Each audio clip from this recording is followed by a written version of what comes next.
This is Teresa Snyder of the Graphic Advocate reporting from the Southern Cal Elementary in Lauraville, where First Lady of Iowa, Mary Culver, is here today to visit with Tracy Swans and her preschool class on her Moving Iowa Forward tour. Let's listen in as she continues to talk with the preschool kids, ages 3 to 5, where she's going to be reading a story here shortly. Do you know what time it starts? What time? This morning. In the daytime, too. Yes. I went to the airport one time. You did. Excellent. Well, let me talk to these reporters who are here for a minute. I am here because the governor and I believe that preschool is a wonderful learning opportunity for 4-year-olds.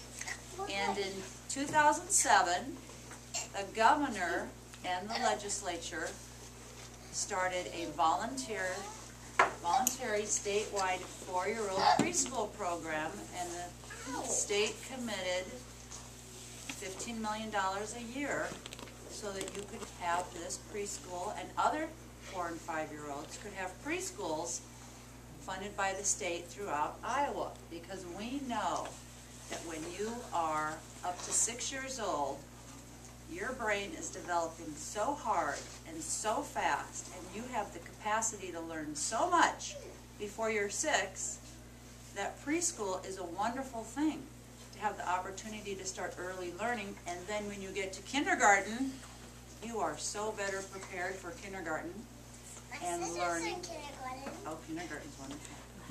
And so in 2007, 2008, 2009, the state funded the statewide voluntary preschool program, and the governor's trying to get them to fund it again this year, so that 4-year-olds across the state, 12,000, this group here, which is probably 15, 20, and 11,880 other 4-year-olds across the state, over the last 3 years, in 175 school districts, have been able to go to preschool because of the state voluntary preschool program. And we're lucky in Des Moines, where when my kids were preschool age, not too many years ago, we were fortunate. They had private preschools. We had enough money to pay for private preschools, but most people don't. Most people don't have a lot of money to pay for preschool. Who has money to pay for preschool? Plus childcare, my goodness. And private preschools were just not accessible and affordable. There weren't that many of them across the state, except in the big cities. So now we've got, in the school districts, in 175 school districts, state-sponsored preschool. And isn't it wonderful? What's your favorite thing about preschool, besides your teacher? I love. Raise your hand. Yes.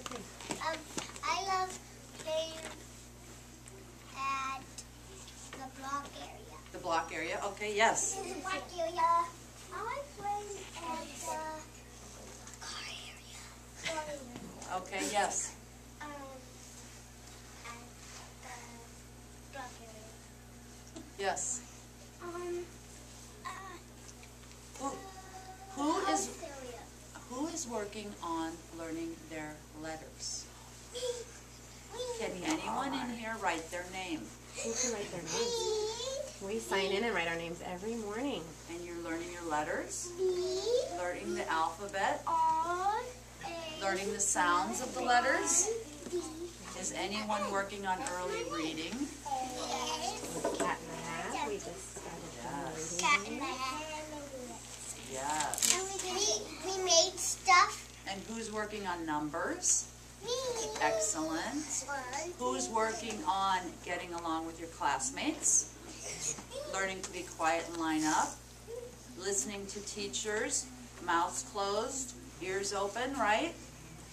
Getting ready to do all those things in kindergarten. And now so many kindergartens are all day kindergarten. So when you go to kindergarten, the kindergarten teachers will say, oh, these children are ready for kindergarten. They've been in preschool. They know their letters and their numbers, or have been working on them. They know that we have rules. Reading. Sometimes people even get to kindergarten and are reading already. Yes. I can go to one grade. That's excellent. Very, very likes to read? You kids over there like to read? My kids are incredible readers. They read so many books, big chapter books. But when they were your age, we worked on their letters and sounding out their letters and learning to put letters together just like you're doing. But when they were little, I used to read to them. Now they read to me because they're both excellent, excellent readers. But I came today to share a book with you, one of my favorite books. Who thinks I'm old? Okay, I am. This book is as old as I am. This book was published the year after I was born, and I've loved it and had it for so long. Look what happened. I had to tape it, and I didn't apparently have very good tape the day I taped it. Do you ever have a book you like so much and you page through it so often it started to fall apart? Well, that's what happened with this book. This is a great, great story.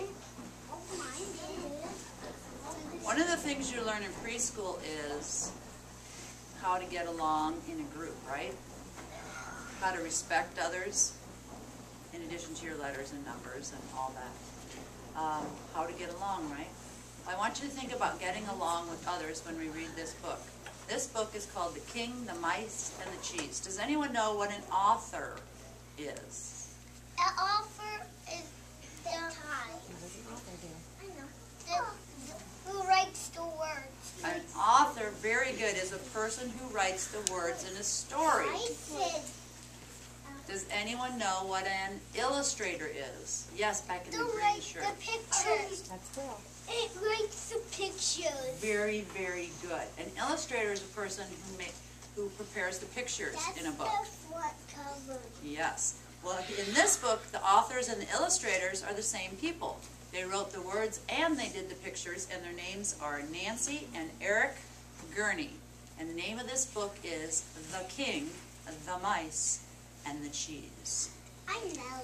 You already said that. Hey. And this book has great pictures. And those that like a boat. Once upon a time in a faraway country, there lived a king. And there's our